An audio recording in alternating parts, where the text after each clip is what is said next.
இங்க பாருங்க அத்தை வந்து மூட்டை பிடிச்சிட்டு இருக்கிறாங்க. அத்தை பாலக்கறி அத்தை. சரி அத்தை. என்ன மாதிரியா கிளவி இருந்தாலும் போச்சு கொழு கொழுன்னு சிரிக்குது. நான் தான் கிளவி கீரை சும்மா சிரிச்சிட்டு இருக்கோம். எடுத்துப்பாங்க அத்தை, எடுத்துப்பாங்க அத்தை. நம்மளுக்கு அடுத்து போய் வீடு போய் நல்லா சுத்தம் பண்ண நம்ம கழுவணும். ஆமாத்தே. கழுவி சாக்குல போட்டு அப்புறம் நமக்கு டைம் வண்டி வர டைம் ஆயிடும். ஆமாத்தே. நல்லா வீடு கூட சேர்த்தோம். ஆமாத்தே. வாழா கடிக்கிட்டு இருக்கிறேன், புளிச்சக்கீரை தண்டுக்கீரை கொண்டு போயிட்டேன். சரி அத்தை. பாலா கொண்டு வச்சு சுக்குட்டி பாரு மேல போட்டுருக்கிறேன்.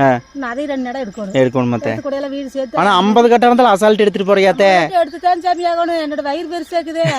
2 ஜீவனுக்கு சோறு போடணும்லப்பா. ஆமாத்தே. ஆமா ஆமா. பாடுபட ஜீவே புள்ள மனநல சரியில்லை, இப்படி எல்லாம் காப்பாத்தணும் சாமி. ஆமாத்தே. ஆமாத்தே. வீட்டுக்கு அனுப்புறது. ஆமாத்தே. அதனால என்னமோ கஷ்டப்பட்டு கடவுள் கொடுத்து பேத்தால பாடுபடுற சாமி. சரி அத்தை, சரி அத்தை. சரி அத்தை. பாரு பாப்பா புடி சாமி. இது புள்ள வருது ஒரு ஒரு வேலை செய்ய.